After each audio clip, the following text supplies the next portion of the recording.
Got it. Okay, I think we're gonna go ahead and get started here. So, thank you everyone, and welcome to the Pacific Council's webcast on COVID-19 and Iran's political future. My name is Mariah Tafoya, and I'm a programs associate here at the Pacific Council. And we're so excited to have this group of experts together to discuss the state of Iran's economy, the regime's attempt to battle unrest, and the country's activity abroad. As a note for our audience, you will be muted and your video will be turned off for the duration of the call, but we encourage your participation. So if you go to the bottom of your panel, you'll see the Q&A box at the bottom of your screen to send in questions. And we'll have about 15 minutes of audience Q&A at the end, but you're welcome to submit your questions at any point during the discussion. So with that said, thank you for joining us today, and I'll go ahead and turn it over to Peter. Hey, good morning, everyone from LA. Thank you for joining us for the Pacific Council's webcast on COVID-19 and Iran's political future. My name is Peter Theroux. I'm a Pacific Council member, and I will be moderating this event. We are extremely delighted to welcome Hamid Behravan, Vice President of Independent Media at the DT Institute, and Dr. Alma Keshavarz, International Security Analyst at Carnegie Mellon University. The university's Institute for Politics and Strategy. Thank you for taking the time out of both of your busy schedules to speak with us on the topic. I think the topic is self-explanatory. As we were mentioning yesterday, it leads in so many directions, principally internally, what it means for Iran, and then of course, global implications in practically every time zone on Earth. Hamid, would you like to start off with 7 or 8 minutes, and then we will move to Alma? Sure. Thank you so much, Peter, for the introduction, and thank you, Pacific Council, for hosting this virtual event. So Iran was one of the first countries that was hit by COVID-19. We know that as of early January, the government was reporting cases, but there's some evidence that Iran actually had COVID-19 from probably in November, if not earlier than that. So one of the epicenters of COVID-19 is the religious city of Qom, and also one of the holiday destinations in northern Iran. And the reason is that there is a close relationship between Iran and China. So there were massive number of flights going between Iran and China. And there are also religious students in the city of Qom who are from China. So a lot of the spread is attributed to those people who went to Iran from China.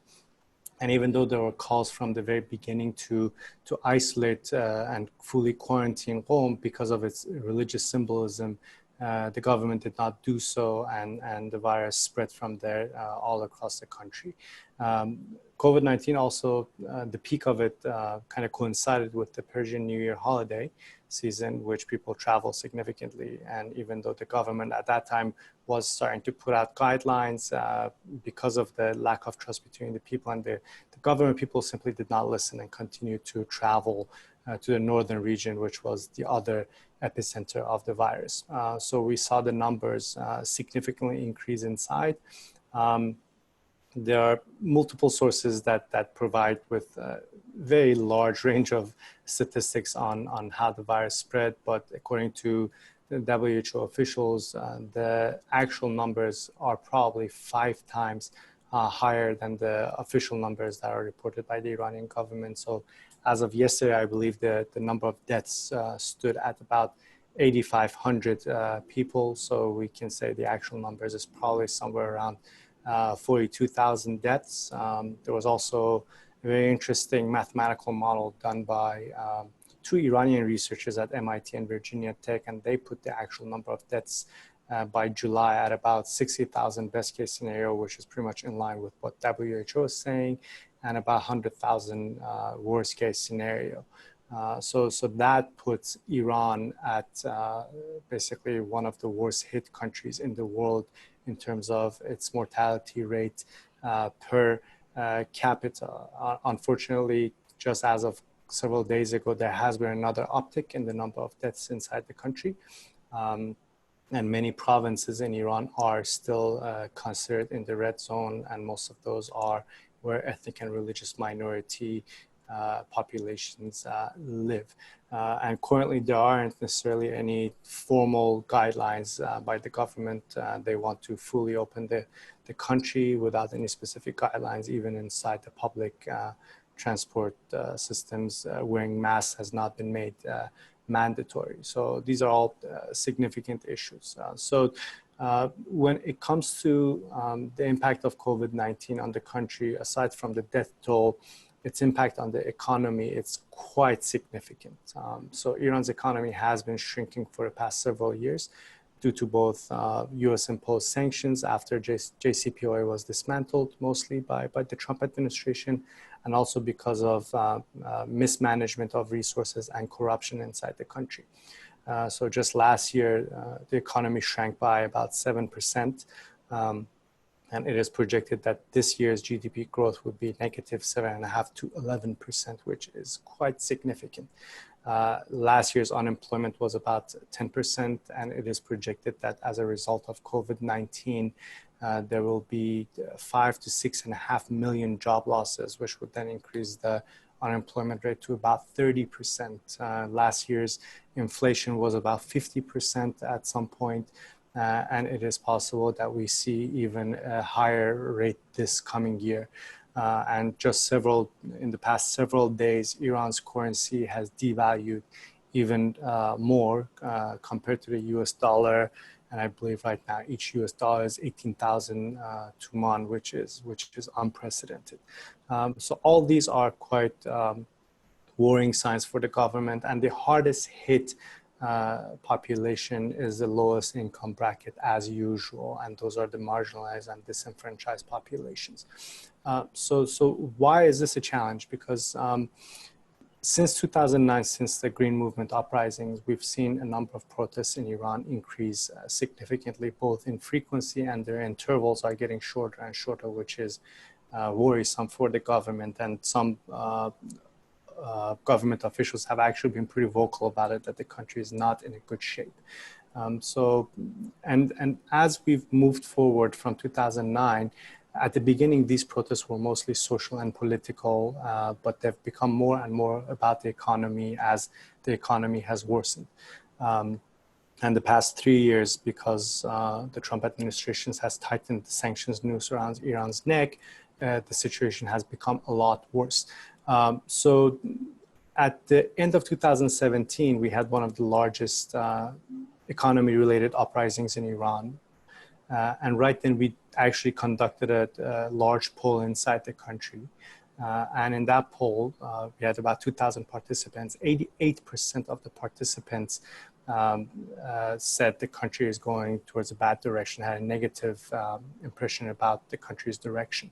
40% said economy and jobs are the most important factors for them. And this is before all the crisis after crisis happened and the economy worsened. So the impact of the economy is huge. And as these protests have become more about the economy, the government has actually repressed them violently. The issue is that repression and suppression costs money. And it seems like from all the evidence that we see, the government's coffers are quite empty. So the government is unable to pay its employees. It's unable to provide any kind of a stimulus package to the people, even though it has pledged that next year's economy, 20% of it would go to recovery of COVID-19 issues. We yet have to see whether that happens. So if the government is unable to pay its suppressive forces such as Basij and the IRGC and some fractions within the police, it would be very difficult for it to suppress people. Another thing is that a lot of people would be wearing masks if they protest, and that is also makes it a lot more difficult for them to identify people and go after the leaders. And we have a very simple indication of how empty the coffers of the government are. Just the past month, several of Iran's most important propaganda or misinformation arms have been basically shut down because of not paying their bills. So these are the international broadcasting arms of the Iranian government, such as Al-Alam, Al-Kosar, and as of yesterday, Press TV was even brought down from Eutelsat because Iran simply cannot pay the bills for their satellite uplink. And these are huge blows. So both internally, the government would have a difficult time suppressing people because it doesn't have money, and internationally, it may have a difficult time to maintain its image because now some of its propaganda arms are being cut because it doesn't have the money to pay for it. So I'll just leave it at that. Thank you very, very much. Alma, can you expand a little bit on the implications here internally and on foreign policy, regionally, globally? Sure, thanks, Peter, and also to Pacific Council to putting this together. Hamid made a lot of great points. So I'll focus on those points that, Peter, you're asking about. What's important to understand with regards to Iran and COVID-19 is that we haven't really been emphasizing on regime stability in terms of the economic campaign that we've imposed on Iran, but also the impact that the COVID-19 has had on regime stability. I personally don't think that the regime will collapse because of the pandemic. It is unlikely. As Hamid said, people are dissatisfied with the economy, and they are largely blaming Rouhani and those around him for it, which means that people are leaning more and more hardline. Special Representative for Iran in the State Department yesterday, Brian Hook, told a Heritage panel that we don't want to get lost in the thicket of who's moderate or hardline in power, but I would disagree. It should matter. You know, we analyze every inch of our allies and adversaries' leaders and what that would mean to U.S. interests and foreign policies, and we especially should be doing that with Iran. So I don't see why we wouldn't be doing that at all. Moving more and more towards the IRGC is kind of the trajectory that we're seeing with the Iranian public. We saw that in the parliamentary elections just in February. Also, in terms of a response to COVID-19, it's largely been made by the IRGC, which I think is sending a signal, a clear message to the international community as to who can really take charge here. Is it the IRGC or is it the moderates like Rouhani? They were the ones that came out first to initiate a sort of quarantine, a shutdown of the economy to say that this is a problem when Rouhani was still saying that it's not. They were the ones that went out to institute a curfew and to start disinfecting areas across the provinces. The Rouhani administration was not. They're also the ones that allegedly had pledged 20% of their salaries to help the Iranian people, whereas the Rouhani administration was still largely silent. So also in terms of messaging, we're continuing to sanction Iran as the pandemic is still spreading. I think we've gone past meaningful sanctions at this point, and they've just become increasingly symbolic. But overall, it's the fact that we're still doing it. And what that's signaling internationally, while even Iran's Arab neighbors, which includes Saudi Arabia, have in some way, shape, or form helped the regime during the pandemic. So the US administration right now can argue that even an offer was made and the Iranians rejected it, but we failed to mention what conditions were actually put in place. And there always are conditions, I can tell you that, whenever we make some sort of agreement or a gesture in that way. But also Iran, as Hamid said, has mostly opened up its economy, and people are continuing to get sick and they are dying, and the numbers that are being projected as of today, a Reuters report said the illness has surpassed 160,000, deaths have surpassed 8,000, but again, those numbers are significantly low, and we do believe that they are quite higher. So this has the potential for spillover effects. Regardless of any humanitarian effect that we can think of, the spillover effects to neighboring states where the US has interests should be of some concern to us, and that includes Iraq and Afghanistan. So if the pandemic is not contained in Iran, we have to start thinking about what that would mean for US posture in the region moving forward. All of this ties into the US's current national security focus of great power competition. Russia and China don't need Iran the way that Iran needs Russia and China. But what's going to happen in October when the UN arms embargo expires? And I think that the administration should begin focusing more on Iran's nuclear enrichment as the selling point to our European allies instead of the malign activities aspect of it, because nuclear enrichment and centrifuge advancements are not reversible. And so harping on that point could actually help sway our European allies who we've aggravated in the process to help on that front. That's especially important now as the EU's foreign policy chief, Joseph Borrell, has said that since the US withdrew from the JCPOA, then we can't necessarily claim to be a member and have a say any longer. So they've taken a really hard stance on this. Otherwise, what we may be facing is actually a possibility of a Russia selling arms to Iran and heavy Chinese investments should there not be a snapback in those sanctions. Obviously, Russia and China and Iran have been severely bruised by COVID. But again, I don't see the pandemic changing any behavior anytime soon in either three of those actors. More broadly, the Gulf states have also been gradually opening up their economies. Of course, we can recall that spat between Russia and Saudi Arabia over the oil prices, which of course didn't help. But that all means the pandemic will be pushed even further down the list of priorities for some actors in that region. Ultimately, and I'll end with this and wait for questions, is the only real effect that the pandemic is going to have on US foreign policy in the Middle East is what the US is going to do in that region and how China, Russia, and Iran are going to respond. That's so fascinating. There was just so much there. I wonder if you could expand, Alma, a little bit on a point in a really tremendously good piece you published on the Hoover Institution website about U.S. sanctions in Iran as they apply to Iran amidst the pandemic. U.S. says does not sanction medicine or humanitarian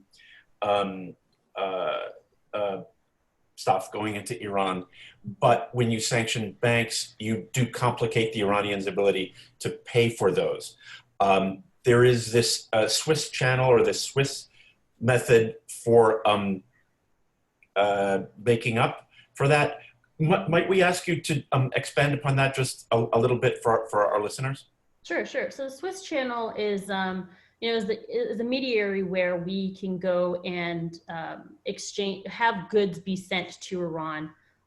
It's actually the channel that we use to get our American hostage back over the last couple of days. The problem with that is that only Swiss resources can be given to Iran. It's not as though American resources are being given to the Swiss channel and the Swiss are then transporting it to Iran. The Swiss, of course, are limited in their resources anyway. The priorities are going to be their own people. So to what extent they can actually help Iranians remains unknown. But the other aspect of it is it's not a lot financially. So it's not really going to put a dent in helping Iran battle the COVID challenge there. Broadly, with respect to the sanctions, it is true. We haven't sanctioned agriculture, medical, any of those types of sectors. Food and drugs are not sanctioned, but it's the means by which we need to get those to Iran, or any nation needs to get them to Iran that's sanctioned. We've sanctioned Mahan Air. We've sanctioned ships. Any mechanism to get resources to Iran is sanctioned, but more importantly, Iran's finances are trapped in various banking systems. So they do have the financial means to purchase goods, but if the international banking system has been sanctioned with respect to Iranian finances, and they technically don't have the mechanism to purchase what they need. Thank you very much for that. Hamid, I wonder if we might pull you in here on a point that that Alma made about how this, whether the US or other allied powers anticipated this or not, the combination of the COVID crisis inside the Islamic Republic and sanctions, rather than punishing or marginalizing bad actors like the sanctioned Islamic Revolutionary Guard Corps, seems to be giving them a freer and stronger hand. both in the sense that they want to appear to be stepping up within Iran to help solve the problem, and giving them a more sway over the economy, over which they already have significant control. So that seems like something, an undesirable outcome. So when it comes to regime dynamics, and for either of you, that's a little bit alarming. We saw that it was the health minister himself, Namaki, who is his name, who was alarmed by the rate at which the company was opening. So we're seeing fissures in between the Revolutionary Guards, the pragmatists or moderates, more represented by President Rouhani, and where the cabinet, the parliament, the public are on this. Can we get a sense of where the fault lines are in Tehran among the different power centers in the government? Sure. Well, so we know IRGC is trying to increase its influence inside the country. Alma mentioned it briefly, that one of the messages that IRGC is putting out is that the Rouhani government is incompetent and we're in charge and we're mobilizing to sanitize the streets and so on. And now they also have one of their former commanders as head of Iran's new parliament. So it's definitely increasing its influence, and IRGC is actually a lot better positioned to mobilize logistically. They're a lot stronger than the government. Pretty much every large construction project in Iran is handled by IRGC. So it makes sense for them to also position themselves as the saviors of the country, and potentially they also have their eyes on the presidency as well to increase their influence.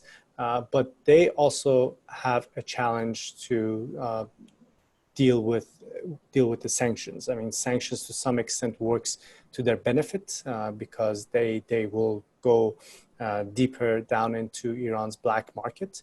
But ultimately, if they want to control the country, it's going to make it more difficult for them to operate at scale. So I'll give one example of the level of corruption that IRGC forces would have. So right now, when the international humanitarian aid is going inside the country, for example, donated masks, they're supposed to go through official government channels and be distributed to pharmacies and healthcare facilities. But we've seen that a lot of those donations actually end up in the black market, a lot of it, which is controlled by the IRGC. So they have to position themselves in a way that they are the saviors, but people also understand that IRGC is corrupt. So some of the reasons we don't see necessarily a lot of pushback against IRGC, I believe some of it comes from fear. Whereas the government is, that fear between the people and the government has pretty much fallen. I also wanted to go back to Instex, which is what I believe you were referring to, the special channel that was designed for Iran to pay for goods that are exempt from sanctions, mostly just medical items. That actually imposes a challenge for the Iranian government, because till that channel was set up, a lot of the blame on the shortage of medication inside the country and the mismanagement of resources were put on US imposed sanctions, even though US had tried very hard to say these items were exempt. Now, with the existence of this channel, which has actually been tested and proven that Iran can get medical goods in, Iran would have a hard time with its messaging that the medical items are sanctioned and the U.S. is intentionally hurting our battle against COVID-19. At the same time, Iran wants to say that they're self-sufficient and they don't need international assistance, even though they do. So they've tried to actually downplay the role of Instex in the recovery, and they've tried to even downplay the ability of West to to battle COVID-19 and position themselves as the best country in the region that has been fighting the virus. So, yep. Thank you very, very much, Hamid. You concur? Anything further you would add there, Alma? Yeah, so the Instex thing was interesting. You know, it was a little over $5.5 million in financial aid back in March, but nothing else since then. I think that the reason for that is likely due to the fact that we're now worried about what's going to happen in October at the UN Security Council with regards to the arms embargo and with the threat of snapback sanctions. Doesn't quite seem like we have a solid, understanding of how snapback sanctions are going to work, or how we can put them into place, especially since the EU has been adamant in preventing anything like that from happening because they want to keep the JCPOA alive. But other than that, I concur with what Hamid has been saying. The EU is going to maintain the spirit of the JCPOA and will likely wait to see what the US is going to do. Tremendous. Thank you very much. I'd like to remind our listeners that in a few moments we will be opening the floor to questions, so that all participants, please remember to use the Q&A tool at the bottom of your video box to type and enter a question, which we will read. We will pose to our panelists on your behalf. Feel free also to identify yourself in the question as you would like. I would like to follow up a little bit on some of the regional implications. We were talking about the Gulf states, Saudi Arabia, and other neighbors of the Islamic Republic, specifically Iraq, a very consequential country to the US. What do those borders look like? I assume that Iran's airports are about as quiet as our own are about now, but Iraq is suffering terribly. They have been hit by low oil prices. They have a new prime minister, Mustafa al-Kazemi, who is grappling with this. Of course, there are the shrines in both countries, the Islamic shrines. The Iraqis visit the Iranian ones and vice versa. Do either of you have a sense of what that movement looks like? Are those borders open, closed? Are they being pretty carefully monitored? Do we have a sense of, what that means for the spread of the virus to our allies? So I'll take that. The borders are still open. Interestingly, there was a bit of back and forth about what the waivers, whether would they be expired or we're going to extend them to Iraq with regards to Iran electricity and gas, which of course we did extend. And I think that was the right move because we need to give the new Prime Minister Kadhimi a chance to prop up the country. Civil unrest is still occurring despite the pandemic. Protests are still there. We just don't hear as much about them anymore, even though there is a curfew and there is a proposed quarantine. But other than that, despite the borders being open between Iran and Iraq, it's important to understand that the strategic dialogue began today and will continue into tomorrow. We currently don't have much information as to what's being discussed. But the hope is that at least our US policymakers there who are engaging with Kadhimi and other Iraqi leaders are actually discussing not only the threat of the pandemic, what that means to US interest in Iraq, and what the role of Iranian influence would also be in the country as well. Iranian electricity is the largest export to Iraq, so that is a factor. The hope, at least in my opinion, is that our policymakers are discussing with Kadhimi a possibility of a way to wean Iraq off of the Iranian dependence. Saudi Arabia could very well fill that void. It's certainly easy for Iran to be the one to export what Iraq needs because of the shared border, but that doesn't mean that Saudi Arabia couldn't do it either. It doesn't mean that they need to be off of it cold turkey. It could be a split. Ultimately, the importance of a regional Middle East strategy for the United States and foreign policy is getting Iran out of Iraq devoid of any sort of conflict, preventing the proxies from engaging in kinetic activity. Iranian influence really has a large role in Iraqi foreign policy and what that also means for US foreign policy. Thank you very, very much for that. I'm going to ask one more question, again, for the benefit of our participants and listeners. After this, shortly, we will be opening the floor to questions. Start taking them. We're starting to get some questions in the queue. But in terms of the global implications, I'm fascinated at how the Iranian government cannot pay its bills. And so it's losing some satellite access. For both of you, how does the regime see its priorities? Now, if they are globally losing access to some of their propaganda platforms, Afghanistan is right there, Iraq is very near and dear, and the Iranian influence in Iraq, I assume, is major importance, especially for regime protection. They fought a long and unfortunate war. But so you have actually fighting the pandemic, maintaining regime stability, currying favor with Russia and China, obviously courting the Europeans for so many different reasons to try to get daylight between the Europeans and the United States. You're both aware, you're both expert on Iranian reach into our own hemisphere, as well as into Africa and globally. I'm wondering how they see their levers of power, again, for regime survival and to using diplomatic and propaganda levers to keep their friends and allies, such as they are, or at least neutral parties, on their side.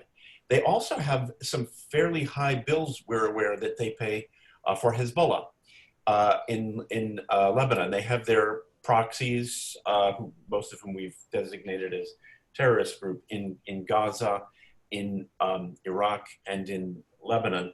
The Assad regime in Syria, I think, is also rather expensive, an expensive line item for the government in Tehran. If I am the Supreme Leader Khamenei, or if I'm President Rouhani, or if I'm the new, or if I'm Qasem Soleimani's successor, what worries me the most in the morning? What bills do I want to pay? What are my calculations? And again, that will be my final question before we move to open the floor. So thank you in advance for taking that one, in whichever order you.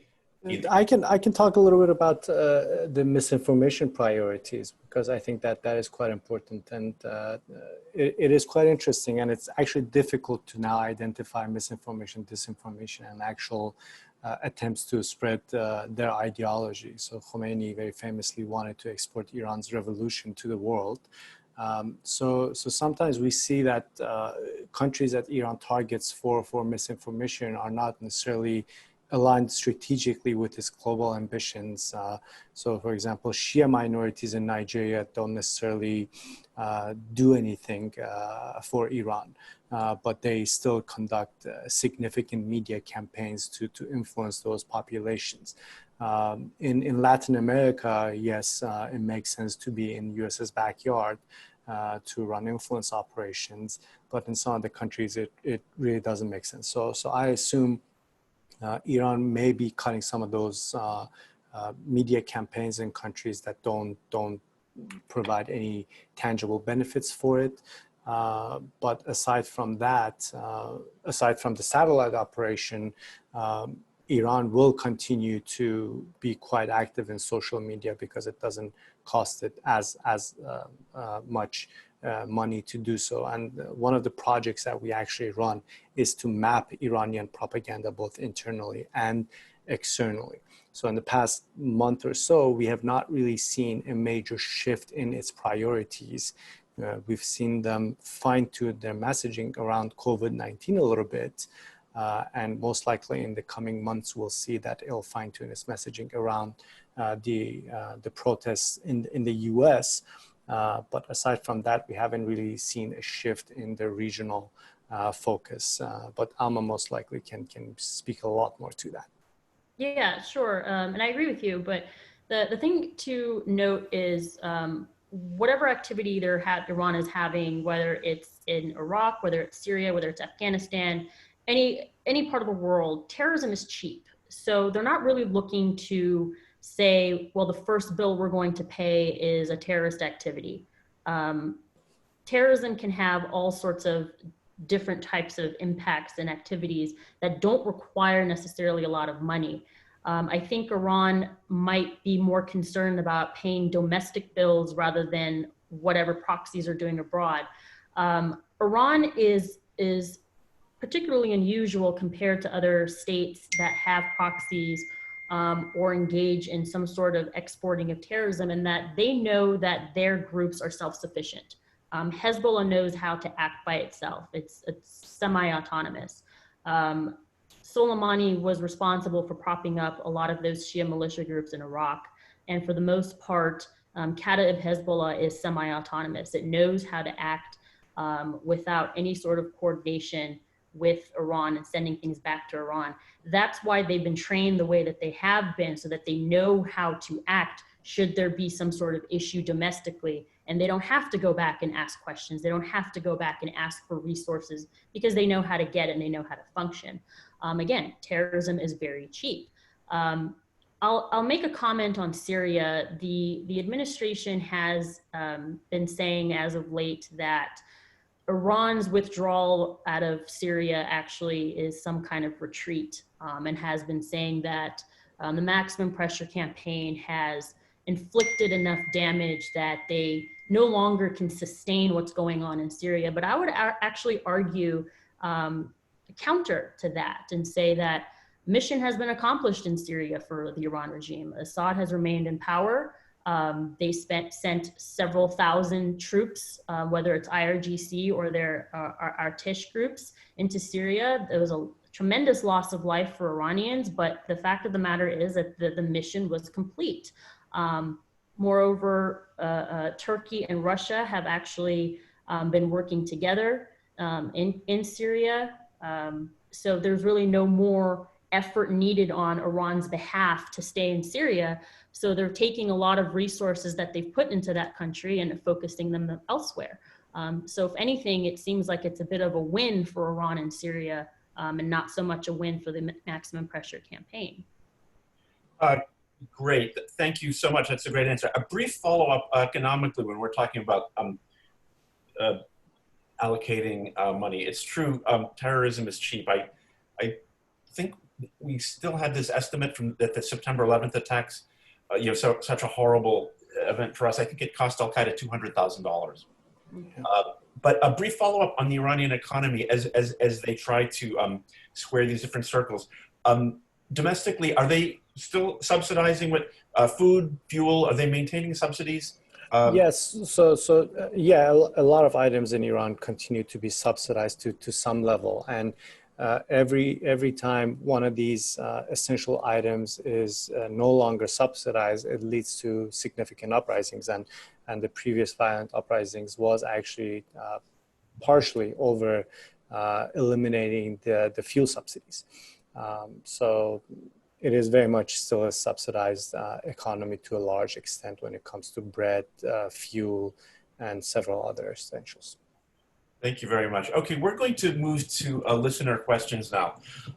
We have one from MPAC LA. For either of you, we'll do a jump ball with this one. Here's our question verbatim from the audience. If the regime falls tomorrow, which groups will be vying for power and which ones have the best chance to lead? Is there a plan for transition? Yeah, so that's a very good question. The answer is difficult and depends who wants to answer that question. For example, we run multiple projects inside the country that focus on enabling civil society to push the government for tangible reform. So best case scenario for us would be to see some of those civil society organizations take charge. Iran, unlike many other countries in the region, actually has a very elaborate and robust civil society, and also it doesn't really lack expertise to manage industries. The issue is that because of favoritism and nepotism, a lot of subject matter experts are pushed aside or they're forced to exile. So if the government falls, we have the technical expertise and the people to take charge. But most likely that will not happen. And most likely, in my opinion, IRGC would be best positioned to take over because they've been essentially running the country almost as a shadow government for the past decade or so. And that would be quite unfortunate because if the government falls or if, let's say, Khamenei dies and there would be a power struggle and IRGC takes over, Iran would shift, as Alma said, to a more hardline and almost military government, which would be bad for the people and for the international community. Yeah, and I do agree with that. Also going back again, and we both had mentioned this early on, the intent of the Trump administration with the maximum pressure campaign has been on multiple fronts, whether it is to coerce the regime to change its behavior, whether it's been containment and deterrence, or whether it has been to stop Iran's malign activities abroad and to bring them back to negotiations. Regardless of whether one of these is the actual end goal of the maximum pressure campaign, the regime is likely not going to collapse. But in the off chance that it does, it doesn't seem like there is a plan in place to instill a more Western-friendly type leader. What will eventually happen is one possibility, as Hamid said, if the people break out after the regime collapses and they get into the streets and they protest, it is highly unlikely that there's going to be someone of a Western-oriented caliber to take over. The IRGC is well adept in situations like that and will likely transition very quickly into taking over power, which not only makes the Middle East region more challenging for us, but we have to then figure out who it is that's in charge and how we have to deal with them. Dealing with a Rouhani administration is completely different than dealing with an administration that's run solely by IRGC active members or former members. So we need to take into consideration the possibility that an IRGC-led Iran is likely if we don't get a grip on the situation. And Peter, if I may, so one of the things that happens at every parliamentary election for the past several elections is that anyone who's remotely moderate is pushed out. So there is definitely a shift towards a more hardline parliament. Obviously, IRGC is there. So now this new parliament is relatively more hardline compared to the previous one, and the previous one was more hardline compared to the one before it. And any parliament member that says anything about establishing a relationship with the US or major Western countries most likely is shut down quite quickly and will be pushed out the next time there's an election. And those are all worrying signs. Pretty grim.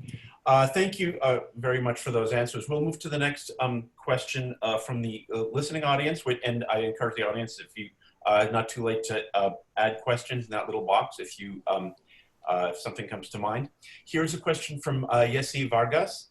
COVID-19 may not have changed the US approach to Iran much, but do you think it has shifted Russia or China's priorities in the region? I could start that off. Sure. So again, just thinking about the US's focus now on great power competition. I don't think that the pandemic has really shifted China and Russia's behavior or interests in the region. That being said, there are some data that still indicates, and of course these are coming out of China, so we have to take it with a grain of salt, that China is still receiving Iranian goods despite sanctions. The comparison of data between January to April of this year to January of April of last year, it's not significant in the reduction of goods being sent to China from Iran. We also have to be mindful of the fact that Iran does like to smuggle. So it is very likely that they are still smuggling surplus oil to China, whether it be through ship-to-ship transfers, as we know that they like to do, or other means. China's goal in the Middle East really is more focused on the Gulf. That being said, I think China's efforts are more economic. It's also more focused in the African continent than the Middle East, where Russia is actually more engaged. Russia's enhancement of its Middle Eastern policies began in 2015 when it entered into the Syrian conflict, learning the lessons of the war in Georgia several years back, and then the annexation of Crimea. So Russia has this way of learning and applying what it's learned from previous conflicts to other conflicts. And they've actually been doing a pretty good job at it in Syria, not to give them credit. But they have a significant presence in the Middle East. They want to maintain their port of Tartus in Syria, which they've managed to accomplish. And they want to dig deeper into the Mediterranean to have a maritime footprint there. So I don't think that the pandemic has really shifted their goals, whether it's China or Russia. Again, China is looking for more of an economic influence, whether it's in the African continent or in the Middle East, but primarily in the Gulf. Russia would like to have a more militaristic influence in the Middle East. But again, as I mentioned earlier, China and Russia don't need Iran in the way that Iran needs China and Russia. At the drop of a pin, they would let go of Iran if it suits their interests. Absolutely.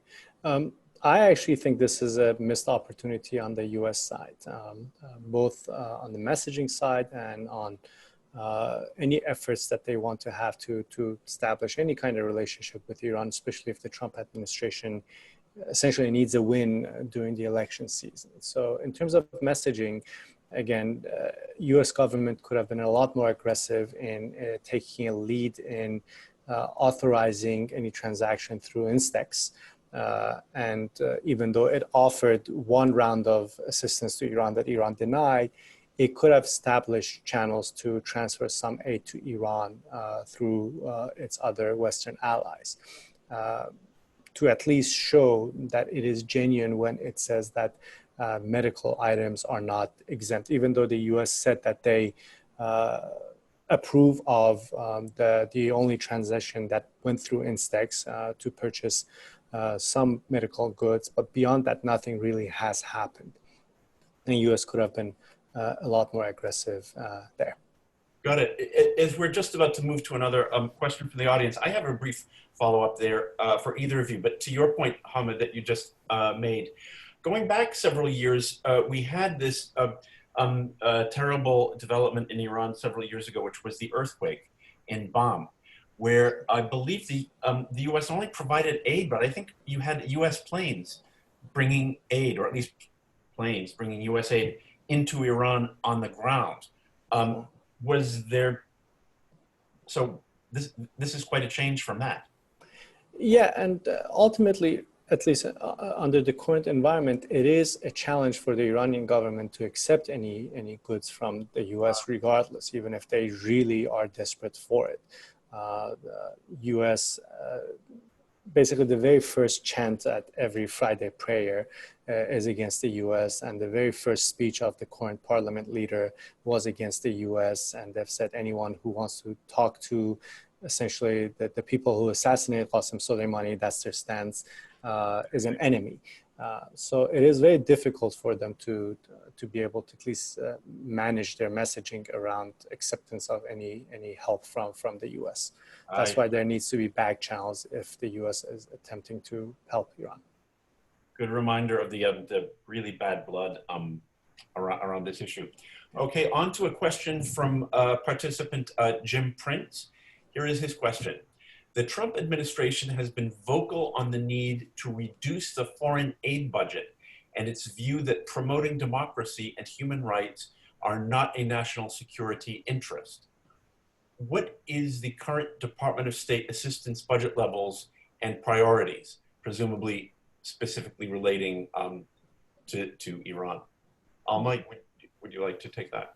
Yeah, so the Department of State's Bureau of Foreign Assistance and also USAID are the two functional bureaus that actually are in charge of providing assistance. I think it's a little bit concerning that the president has had these talks of withdrawing from the World Health Organization, as well as other sorts of programs that provide aid internationally. I'm not sure. I don't think they've released any sort of budgetary numbers as of yet, at least not out of the State Department. But I think the focus right now for both of those bureaus and foreign assistance and aid is enhancing security assistance, looking at economic and development types of assistance, and of course, humanitarian assistance, which can be anything from disasters, emergency relief, and other types of suffering related to human dignity and things like that. As it relates to Iran, that's a good question. Of course, we had the Swiss channel offering, which hasn't been successful really. And there was that, as I mentioned earlier, the aid that we had offered to Iran, but they rejected. But again, because we don't know what conditions we put in there, we don't know exactly why Iran turned down that aid. But I'm willing to bet that there was some sort of strict restriction or condition that wasn't favorable to Iran that made them say we don't want it. So again, we just have to kind of wait and see what the preliminary budget is for those two bureaus coming out of the State Department, since all of this is really fluid. Yeah, I can talk a little bit about the thematic areas that currently the State Department is interested in working inside Iran. And I disagree, obviously, with the idea that foreign assistance is not in the interest of U.S. national security. I think it's one of the strongest vehicles that we can use to both recruit allies and then potentially influence the hearts and minds of people in countries that may not see eye to eye with us. So when it comes to Iran, State Department is actually quite active when it comes to funding anti-censorship tools, circumvention technology to allow people to bypass government censorship. So I think that's quite important, and the current levels, I believe, should increase, even though pretty much every major circumvention technology out there is developed with US government funding. They're also active in the areas of rule of law, building the capacity of civil society organizations, documenting human rights violations, and so on. And all that is extremely important, especially if there is going to be any kind of transition in the future. For example, documenting human rights violations would be very important. Or if there is going to be any kind of negotiations, the information that is gathered through these programs that are State Department funded could actually help the US government significantly to use them as pressure points to, let's say, forge desirable deals with the Iranian government that don't just focus, let's say, on a nuclear issue, but also target other things that can potentially help Iran become a more open society and hopefully in the future an ally of the US government. Tremendous. So with about 5 minutes to go, it seems that these remarks just now from both of our panelists have prompted what will be the final question we will take from participants. Russell Berman asks, does the EU or European countries put any effective human rights conditions on aid to Iran as we go into our last 4 or 5 minutes? I'll take one half of that. Thanks for that question. So there aren't any restrictions, but there is a lot of pushback by the EU. Joseph Borrell had said, I believe a couple months ago, that the United States is preventing the IMF from helping Iran battle the pandemic. So while our European allies and the European Union writ large is trying to maintain the spirit of the JCPOA, I think the pandemic has really opened up a lot of other issues. It's the fact that the United States isn't helping and isn't even making a gesture to help, which makes us look not as favorable as a partner on the international stage. So we haven't been really making any headway in helping the Europeans in support of the IMF to take any sort of action.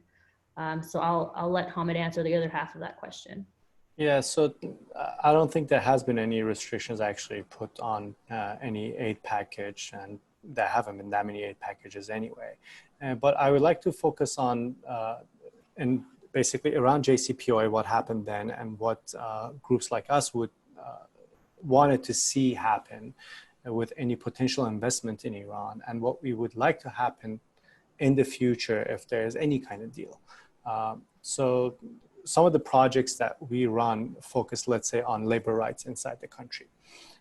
We would want to see if there's going to be any investment inside the country. For example, let's say if Uber is going to go operate inside Iran, we would want to see Uber abide by internationally recognized labor rights and make sure that the labor rights of its employees are protected based on those standards and not violated by the IRGC. Or if there's going to be any investment, we want to make sure that those investments are very transparent and IRGC would not get its hands on it. And this is something that we pushed around when JCPOA was happening, and a lot of venture capitalists were lining up to go to Iran and invest in the knowledge economy, because Iran was trying to move towards that at the time. So aside from just human rights conditions, there need to be many other conditions if our goal is to help Iran move towards a more open and transparent society that contributes more positively to the global community. But we also have to be practical. One of the reasons it was not included as part of JCPOA was because Iran would outright just reject any deal that focused on Iran's internal politics. And that will continue to be the case as Iran turns inward to repress any kind of dissent in order to be able to just maintain the status quo. Thank you very much. At this point, I would ordinarily be tempted to ask some kind of predictive question about what things are going to look like in a year. However, we're looking at the pandemic and its current wave within Iran, potentially a deadly second wave. We're looking at the October arms embargo issue. We're looking at US, EU dynamics as it pertains to addressing Iran. We have a US election coming in November. I think a lot of the players would like to wait out this administration. So I will not put either of you on the spot. What I will do is offer you maybe 20 or 30 seconds each for a closing observation before we hand this back to headquarters, so to speak. Any concluding thoughts? That's fine if you don't have any final thoughts, but over to you, just briefly. Hamid, you started, so you start again. I start again. Fine. So Iran's coming year will be a challenging year, and there are many questions that we have to see how they're going to be answered. Whether Iran would try to open up to the global community. Most likely we'll see Iran try to run out the clock and wait for the US elections to see what the next big move is going to be. And around then we'll see, and if the election shifts towards President Trump, before then they may make moves before the election happens. But it is going to be a challenging year for Iran as a country and for the Iranian government because of all the economical challenges they're going to have, and we're going to see most likely a significant rise in unrest inside the country, and we have to see whether the government is able to control it or it's going to lead to a lot more bloodshed. Big high stakes. Alma?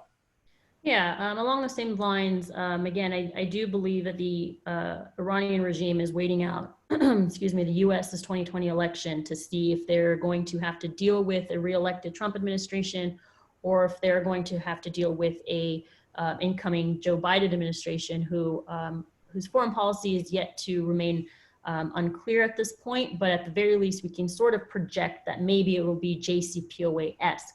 Regardless of that outcome, the COVID situation really is not having any sort of impact on Iran's foreign policy making. They're thinking long-term, who are they going to have to negotiate with or not negotiate with? It's going to be up to either administration and the U.S. to figure out what they want to do with an Iran regime moving forward. Thank you both very, very much. What an incredibly enlightening hour you've given us. Mariah? Yes, thanks so much, Alma, Hamed, and Peter for sharing your time and expertise with us. And I just want to thank you again to all of our members and guests for joining us. We have a lot of more great programming in the coming weeks, and I encourage you to join us tomorrow at 2 p.m. Pacific time for a webcast with Dr. Hillel Newman, Consul General of Israel to the Pacific Southwest, on the future of U.S.-Israel relations and Israeli foreign policy. So you can check out our website, pacificcouncil.org, to register. And as a final note, we really appreciate your support during this time. And if you're able to provide any additional support, you can donate to our work at pacificcouncil.org/donate. We hope you all stay well out there and have a great rest of your day. And thank you again to our speakers for joining us. And we'll see you. Thank you. Thank you all. Bye-bye. Thank you. Bye-bye.